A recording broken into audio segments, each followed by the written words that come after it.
Hello, everyone. It's Lessa Lamb with the Sexy Life Summit, and I'm here today with Veronica Monet. Some of you may remember her from my last summit.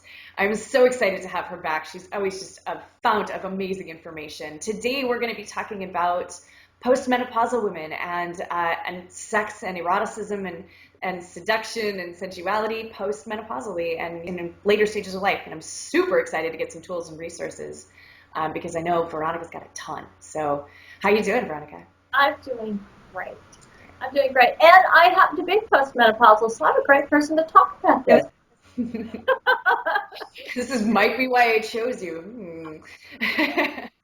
You talked a little bit about it in the last summit, and I just really wanted to delve into that more because I just think that's such I wanted to say it was a juicy topic, but for some women it's not, and that can change, right? Uh-huh. Totally.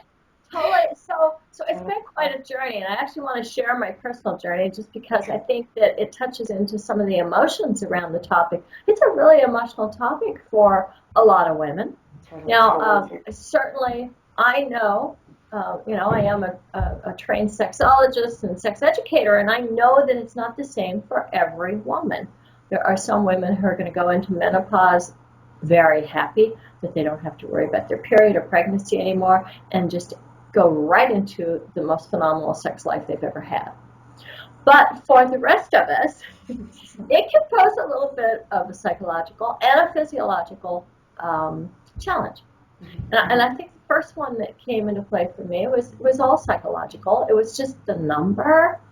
When I turned 50, I just thought, oh my God, do I even have a right to have orgasms? Am I sexy anymore? Is this disgusting? It was just amazing. I could not believe that I had all these tapes coming up. But it's in the culture.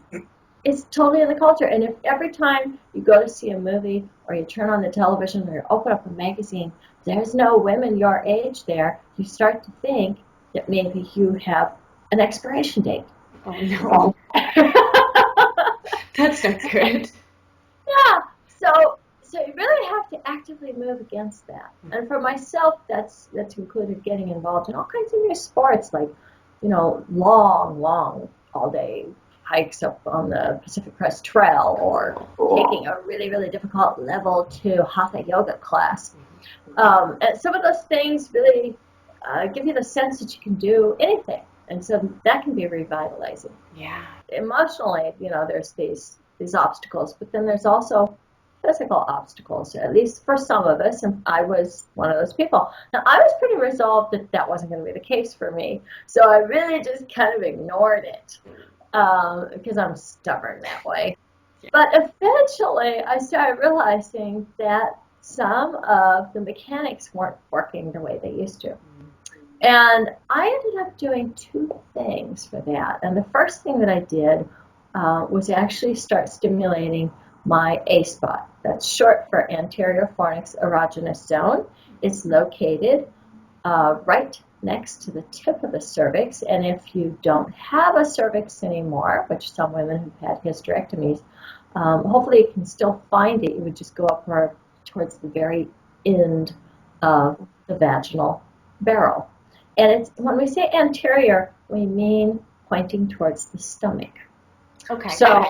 So it's, not towards your back, but towards your stomach. Okay. It's very similar to trying to find your G-spot. Your G-spot is about 2.5 inches in on the anterior wall of the vagina, and the A-spot is further up inside. Now, I'm not going to say how far it is because every woman's vagina varies in length.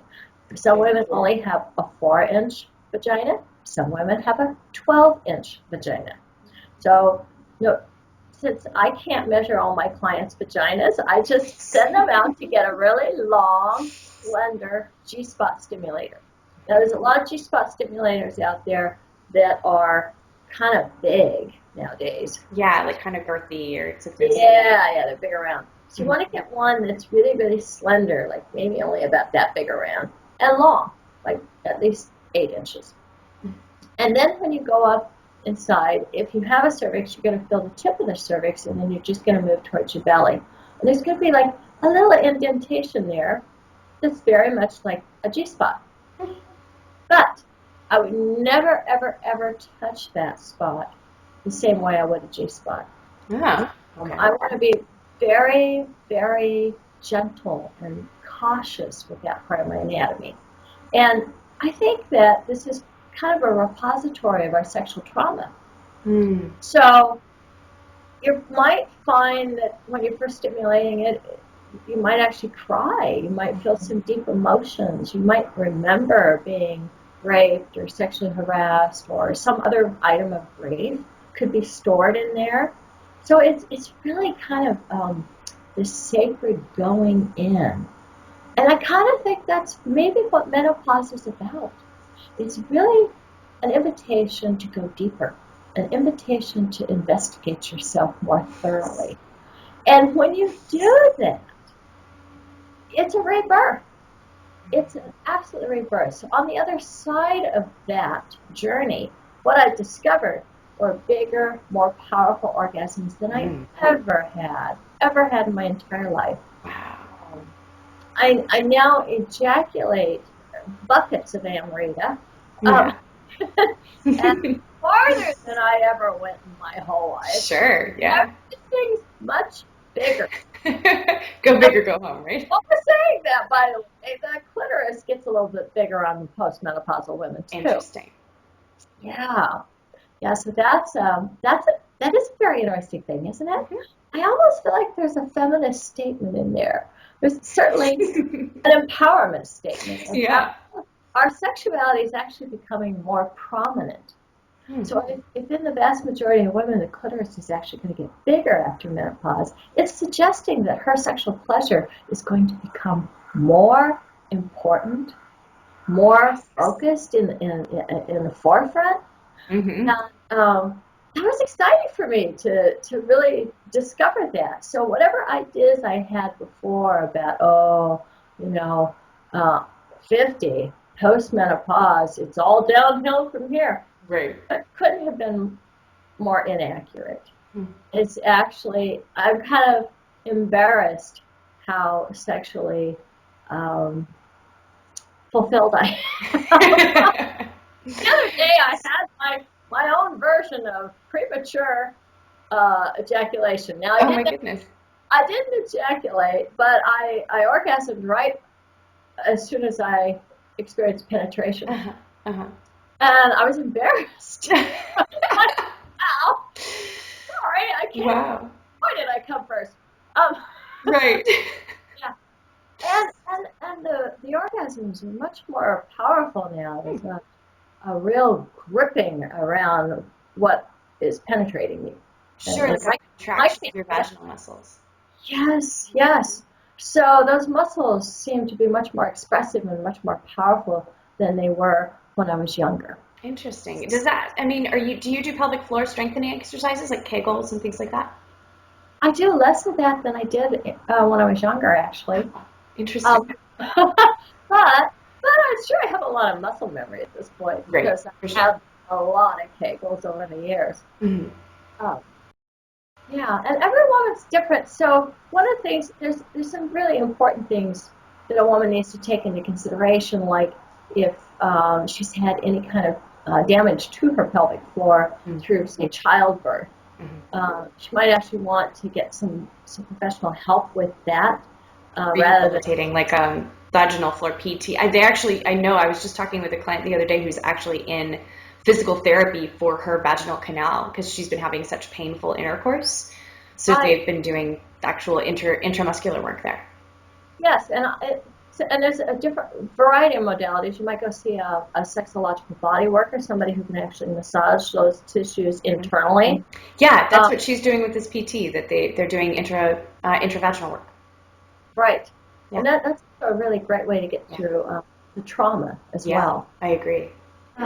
So I kind of think that sexuality for women has these two different stages to it, or at least two, if not more, where maybe when we're in our reproductive years, the body is oftentimes trying to get us to procreate. And after those reproductive years end, the body says it's all about sexual pleasure now. That's why we're here. And it just seems to me that this is a real invitation to women to move into their sexual empowerment like never before. Mm. But the piece that's the homework, the part that requires a little bit of courage, is the emotional piece. Because if you have been kind of pacing yourself towards male sexual desire, for instance, or some idea of what your sexuality should be because of something that you saw maybe in porn, where the timing is not your timing, and the foreplay maybe is brief or non-existent in some cases. Yeah. that those things aren't going to work anymore. That your body and your spirit, your heart is going to call on you to really stand up and say, "This is about me now. This is this is about what works for me. My body is. I'm taking it back. It's not a vehicle for carrying babies anymore, and it's not going to answer to just male sexual desire, but first and foremost, it's going to be accountable to me and my desire." Yeah.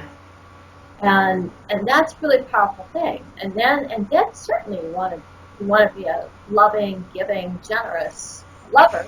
Sure, of course. Yeah. There's sex, but that's not usually the problem most women have. No. Yeah. So one other thing I want to say about this, I spent 5 years rebirthing my my vulva, just using things like the A-spot and some of the massage that you're referencing. So massage and also getting much more in touch with my emotional centers around sexuality. So that involved some grieving of past sexual traumas that I had to also go through. But when those 5 years, at the end of that, I realized there was still something not quite working the way I wanted it to. And that really had to do with the first inch of my vaginal barrel. It had started to atrophy because of lack of estrogen. Oh, of course. And I have a lean body, and women who are lean tend to have even lower levels of estrogen. But it's something that affects all women usually. And I got a very simple prescription from my gynecologist for estriol, and I'm stressing it's estriol. That's estriol, estriol. So it's not, and it's a bioidentical, and it's in a topical cream, and it's amazing. This stuff is miraculous. I'm tempted to put it everywhere now. Right. That's like, where else? Well, my hands are rough. I'll put it there. My hands, yeah, nothing big. We're a little bit worried about overkill on that one because even bioidenticals are still hormones and it's really hard to regulate. But you're like, oh, I've got this in. I'll just put some estriol on it. Right. Totally. So, no, I'm not saying go overboard. I'm just saying I get tempted. Totally. Yeah. But using it as my doctor prescribed it, it's taken me that extra leap forward now. So that there's absolutely no discomfort during penetration. Yeah. And no tearing of the tissues, and things look very young down there too. So it's like a little vagina facelift. It's good. Will you speak a little bit more about vaginal atrophy and what kinds of symptoms you might experience with that? Because I think that might be what some women are experiencing and they don't know what to call it. So when they're talking with their practitioners, they just don't know what to say. Yes. So vaginal atrophy, of course, is going to be different from woman to woman. But in general, there tends to be a thinning of the tissues. Oh, yeah. Okay. So the tissues become a little more fragile. And that could mean that during masturbation or partnered sex, there would be a little bit of bleeding or tearing. And then there's this other strange thing that happens. It can get a little itchy.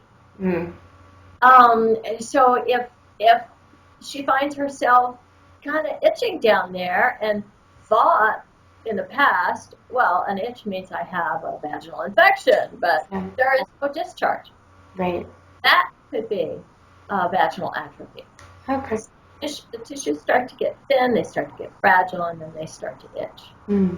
And that can all be cleared up with a bioidentical topical in about a week or less. So it's amazing.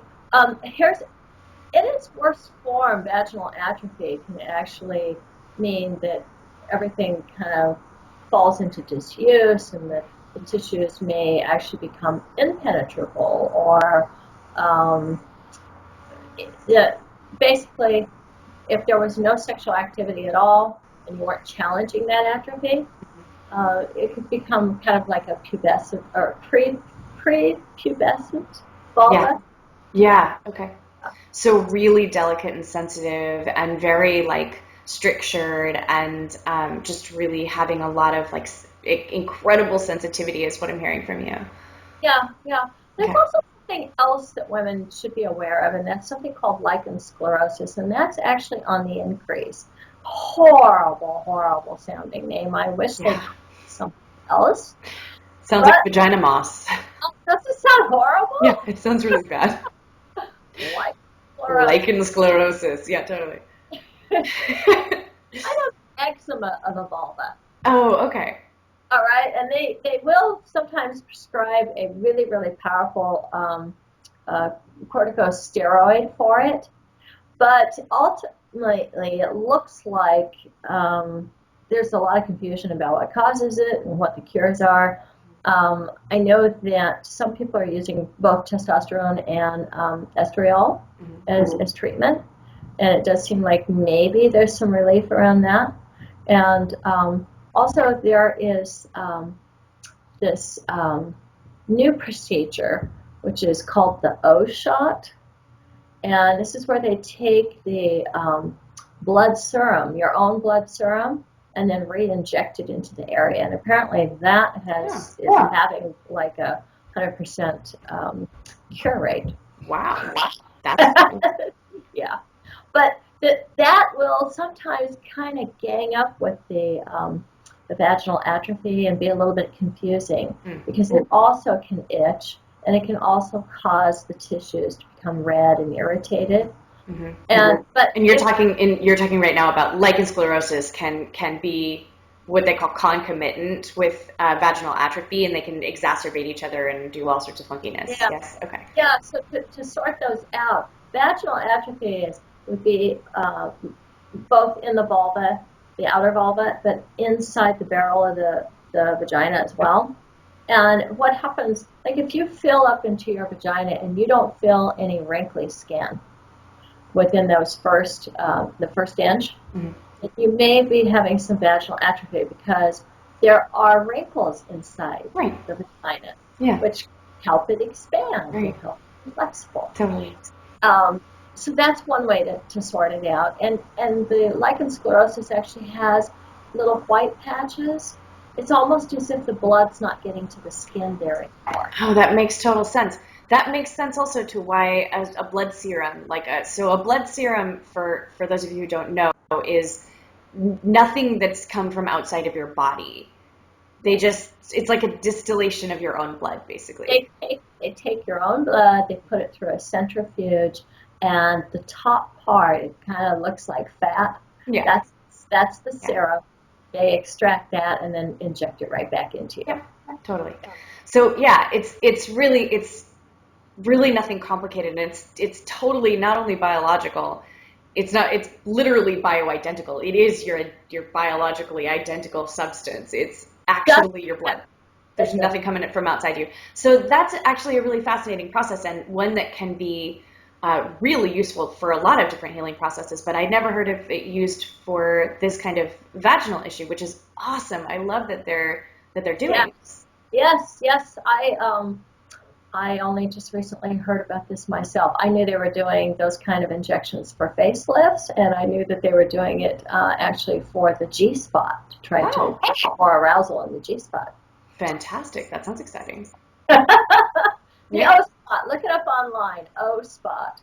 And actually, there's a doctor who I think invented the procedure. His name is Dr. Charles Runnels. The O-shot, you mean? Yes. The O-shot. Got it. Charles Reynolds. Okay. Yeah, and I should also give a nod to my source for this information, Dr. Sandy Bavakwa. Nice. Yeah, she does amazing things about the pelvic floor. And she's Nice. she's a scientist. She's really on the cutting edge. So, and that's and you're down in California, so if anybody is local down there, they can look up this doctor and possibly go and see them.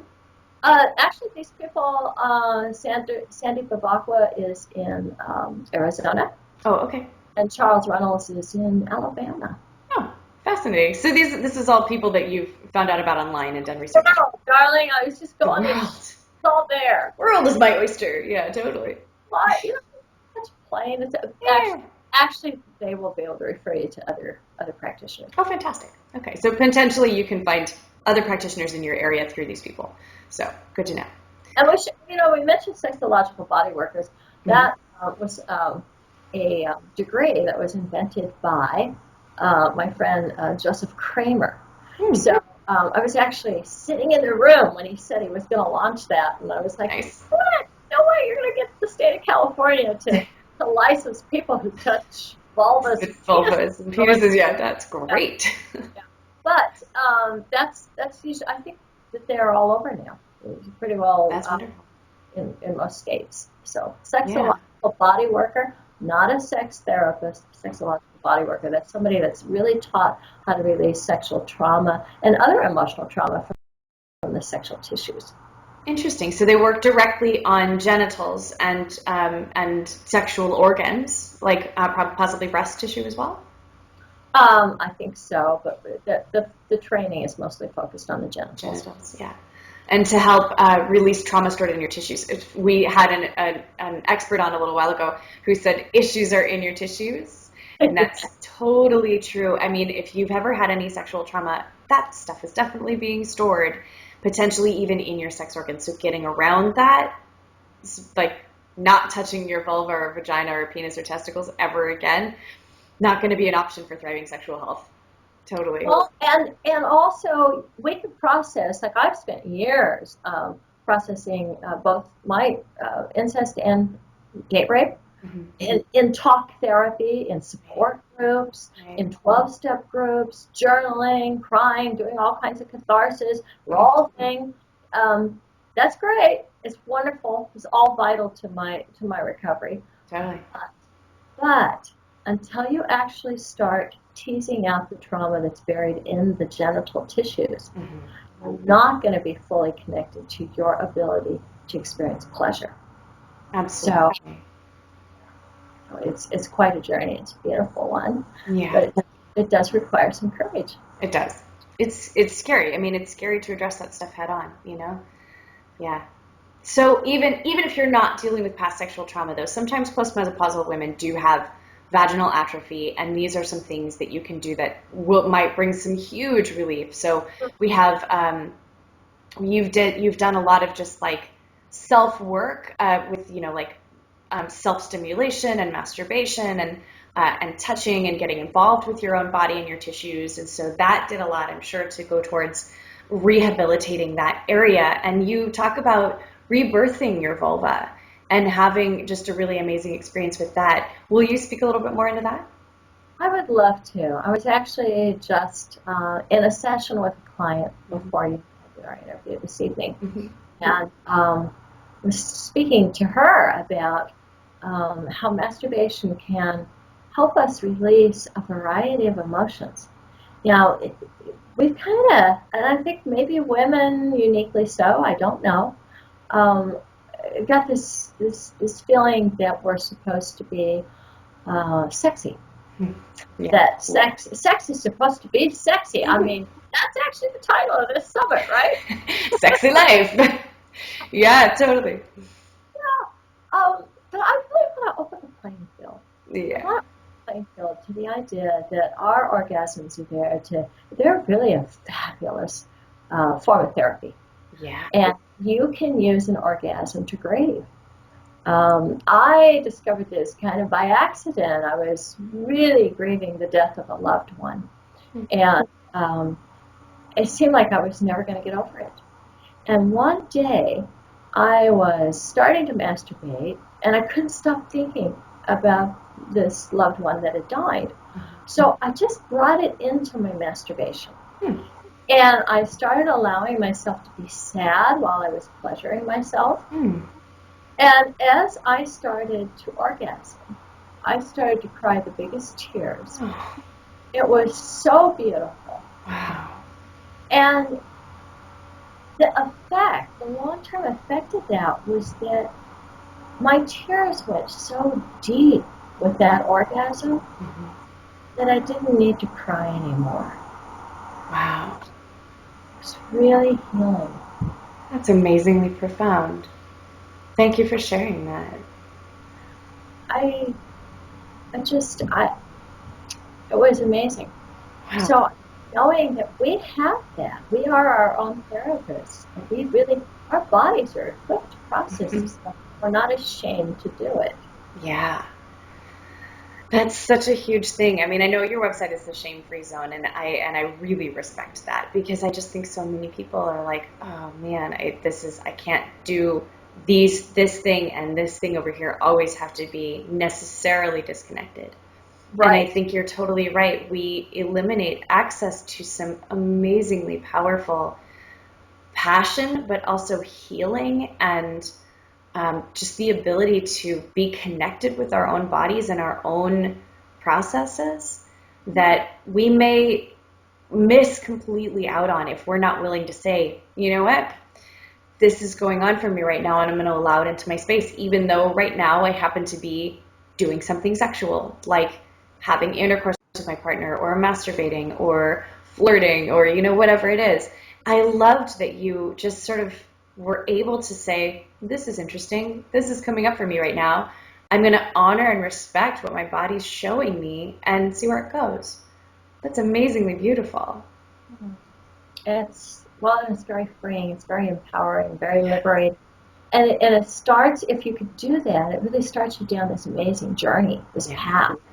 At this point, I'm starting to explore really reconnecting to my inner child, as in almost before I was born, or right when I was born, through orgasm. Oh, interesting. Well, it is. It's really probably, I'm thinking this would be a little controversial for some people. Probably. And I just want to say I am actually an incest survivor. So I believe that adult to child sex is always harmful and traumatic. And I grieve it. I grieve it. I grieve it. And that's part of the trauma that I've had to heal. Right. But as far as my choosing to go and reconnect with the sexual being that I was born as, it actually predates birth, because we now have evidence from ultrasounds in the womb. Yeah. Both male and female fetuses don't just play with themselves; they masturbate to the point of orgasm. You told this story on my last summit, and I loved it so much, about the little ultrasound that they were doing. This little girl fetus who rubs furiously and then takes a nap and then takes a nap. Yeah. Yes. Yeah. Yes. So if that's who we really started off as, and this is our original wiring. This is there before we have our first breath of air, before we have our first sip of mother's milk, before we say our first word, before we have our first bite of food, we probably had an orgasm. That's amazing. I love it. That is so great. And my healing journey is reconnecting now with that little girl. That little girl, because I actually had some trauma from a serious surgery when I was 2. Getting past that by using orgasm to really connect with the sweet, innocent child before she was traumatized by all those medical procedures is also it's another leg of the healing journey. And what I'm finding is the orgasms often, they have a lot of laughter, a lot of sweet laughter to them. Innocent, sweet laughter. Yeah. So, when I said a woman can give herself permission, and you certainly don't have to wait till menopause to do this, Yeah. but give yourself permission to really step into your sensuality, your sexuality, your pleasure as your birthright, as a full expression of who you are, and as something that you're the owner of it. Not You're not worried about what you're looking like when you're having an orgasm. You're not trying to be sexy. You just are because you're being authentically who you are. Yeah. Thank you. That's beautiful. I love that idea of giving yourself permission to be who you are in sex, like explicitly in the sex act, like actually just be silly. And I think a couple of people have talked about just being wherever you are and doing whatever comes to you and like not trying to make it look a certain way or be attractive in a certain way. And you were talking about the whole porn thing, we're all programmed with this, like, this is what's sexy.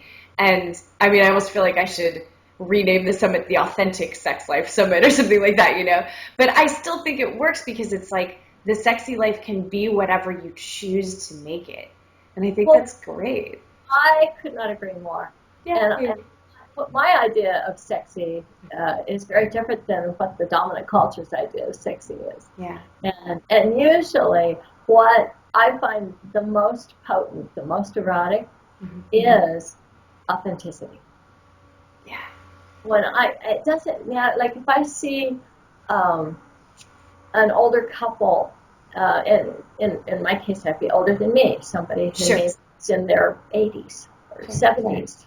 That's actually going to be sexier to me than seeing a couple of 20-year-olds trying to be sexy. Right.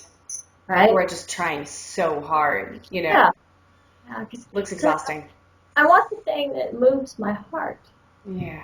My heart. And there's pornography out there that's like two strangers, and then there's pornography out there that are couples that know each other. Yeah. And usually, if I'm working with a client who maybe has a porn addiction, I will actually prescribe the type of porn that has a couple in it that knows each other. Right. So they can turn that around a little. This one client, he said, "Well, I can't masturbate to this because it just makes me cry." Oh. And I was like, "Well, that was the whole point. Because you're being addictive. You're trying to avoid your feelings." Uh-huh. Yeah. So that's genius. Everybody thinks addiction is about frequency. I don't. I think it's about whether or not you're actually showing up. Aha. That's another summit. Totally. That sounds fascinating. I'd love to delve into that. But for today, I just want to thank you so much for being with us on the program. We've gotten so much juicy stuff out of this. I love it. So if I, like just to sort of recap what we went through, women who are postmenopausal can have amazing sex, and it can be totally wonderful. And there are all sorts of techniques that you can do to get in touch with your vulva and get in touch with your vagina and sort of rebirth that part of your body. And it does require a little bit of emotional work. In fact, it requires probably a fair amount of emotional work to just be connected with those tissues in a different way than you were before. And that it requires a lot of authenticity. And you're not going to be able to sort of say like, oh, this pattern that I had before in my sexuality, we'll just keep doing that and it'll be fine. Because it's probably not going to work for you anymore. You got to figure it out again.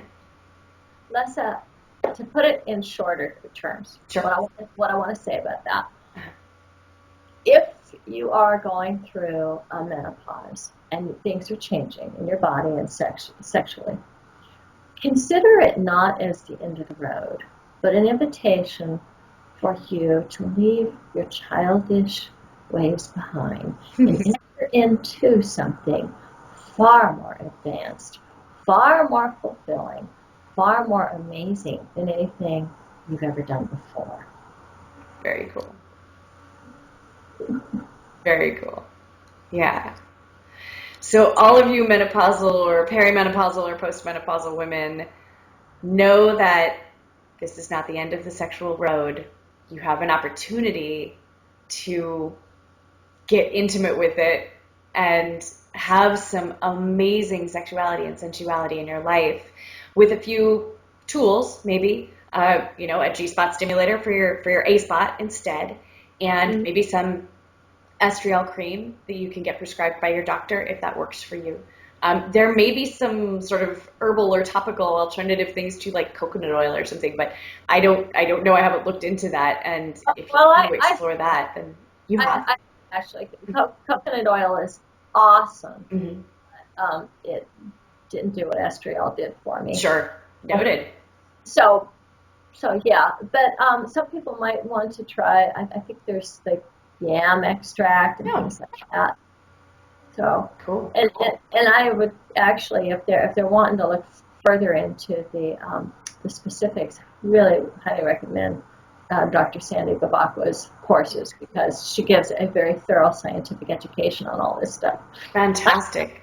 I'm kind of here to talk about the fun. Right. Totally.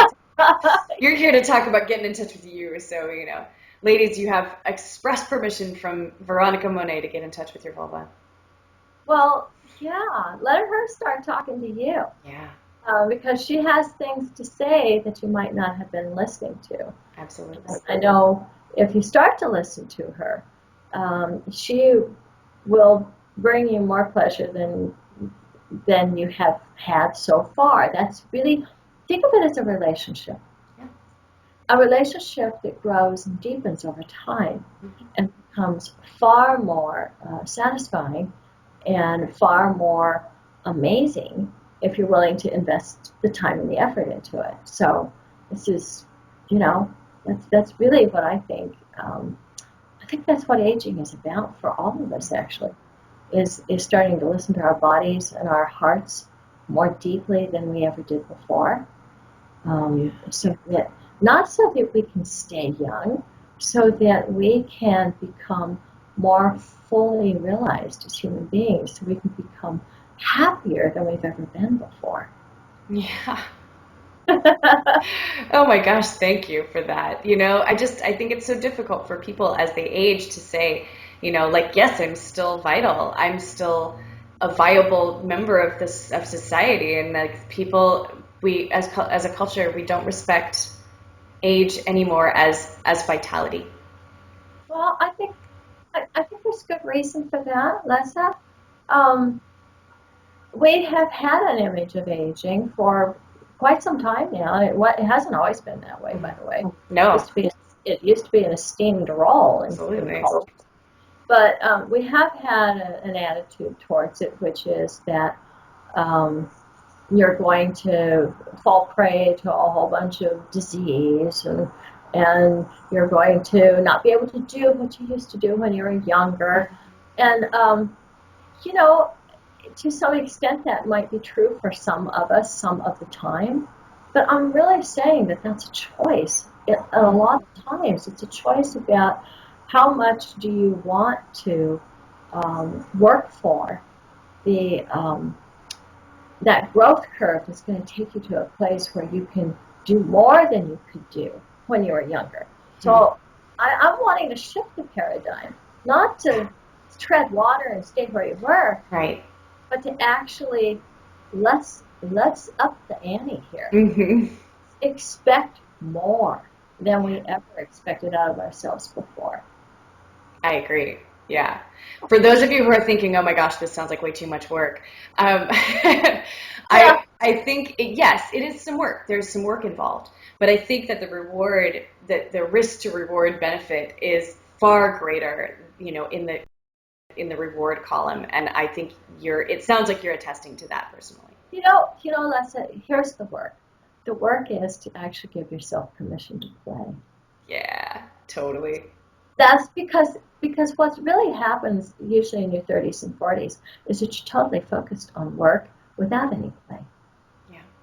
So I'm saying play more, pleasure more, and that is the invitation to actually rebirthing your vulva and rebirthing your sexual response, and then going to a place which is far more expansive than anything you've ever experienced before. It's kind of a letting go. Letting go. Oh my gosh, huge. Buzzwords, yeah, for sure. Totally. Letting go, I mean, what I see in that is letting go of the expectation that you had of sexuality in your life previous to this.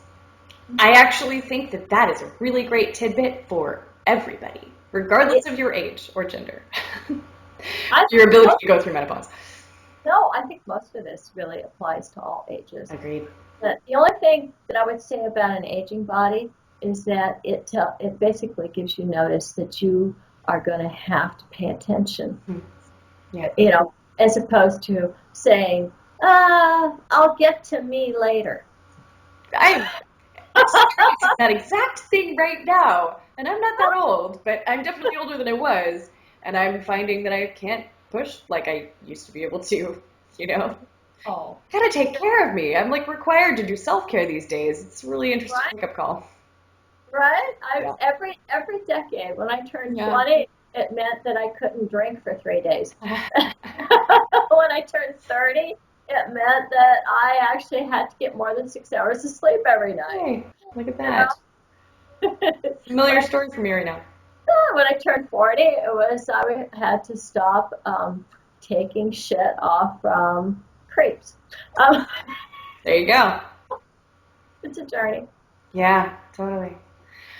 Well, Veronica, thank you so much. And I just want to take a minute to tell people about the gift that you're offering today, other than this amazing font of information that you've just offered us as a gift. But people can go to your website and get another free gift. Tell us about that. They can. If they go to theshamefreezone.com, I have got several gifts loaded there, actually. But if they want to email me privately and let me know that they saw your summit. Excellent. Lessa Lamb Sexy Life Summit. If you put that in an email to me, then I will give you your own copy of the 7 mix-ups that sabotage relationships. That sounds really informative and really useful. It's hot off the presses. Nobody hot off the presses. Hot off the e-presses.